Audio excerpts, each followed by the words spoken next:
and ice cream castles in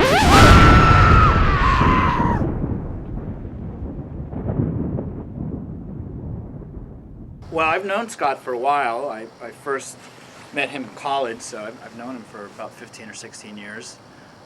Lived a couple doors down from me.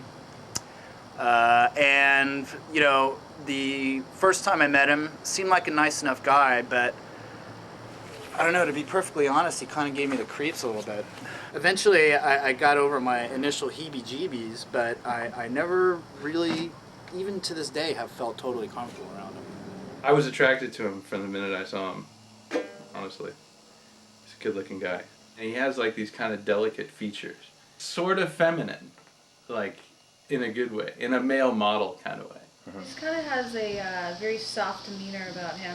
He's very pretty. He's very pretty. I want his eyelashes.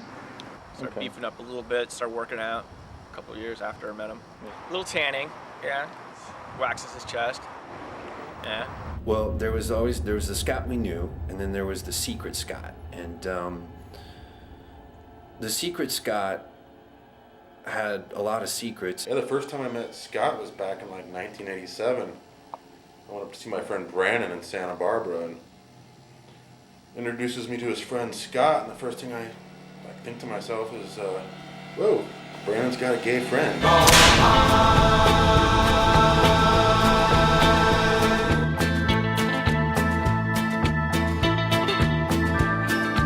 Rolling, rolling, rolling. Out of the 16 or 17 years that I've known him, for about 15 of those years I thought he was gay.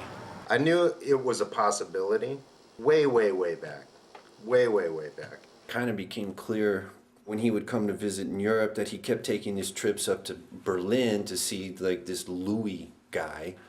And I went up there to visit them, and Scott was there, and it was clear that they were kind of sharing a single bed together. Well, Nat's great. You know, she's very beautiful. She's very attractive. She has an incredibly kind of warm and accessible personality. I'm very happy for both of them.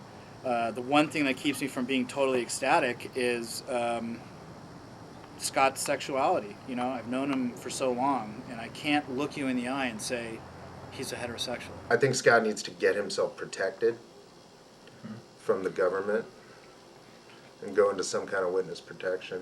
I began to think about his other relation. Does he look at me this way, for example? I began to think, oh, well, he does have a pretty intense relationship with Brandon Beckner, and I immediately thought, like, well, what's going on there? And then I began to think about it, and I was like, well, Brandon cooks all the time for Scott, and, you know, sort of like takes care of him, and, you know, those kinds of things, and you know, they kind of argue like a married couple. Like they're together, it's pretty intense, and I think by that point other people sort of began to feel the same way. I'd say Brandon on his own is confused. When Scott comes to the picture with Brandon, I think the confusion's gone. I've looked at clouds from both sides now, from up and down, and still some. This whole thing with him and Scott, at first they're buddies, and then they're like living together in like New York and Santa Barbara and Los Angeles and Prague. I know they're good friends, but you gotta wonder, is there more going on than that? I mean, Up until Scott met Nat, Brandon and Sampla were inseparable. They were attached at the hip and possibly other parts of the body. It's possible that Brandon's heart is just broken right now because Scott is getting married. I think that, you know, he's balancing whether he has Brandon or he has Nat. That's a decision he has to make. If it is a cover, what is she getting out of it? Why is she bothering? You know, it seems to me she could land any guy that she wanted. Certainly someone with a lot more money. I think Scott needs to get married and move on with his life and put this whole conspiracy behind him. I'm really happy for both of them, but my biggest concern now is Brandon, and like how is like Natalie's relationship with Scott and like them being married, like is that now going to mess up like what Brandon and Scott have going? I mean, I don't know. It's a concern of mine, but you know, at this point, I'm just really happy for Scott and Natalie, and you know, hopefully this whole Brandon thing will work itself out.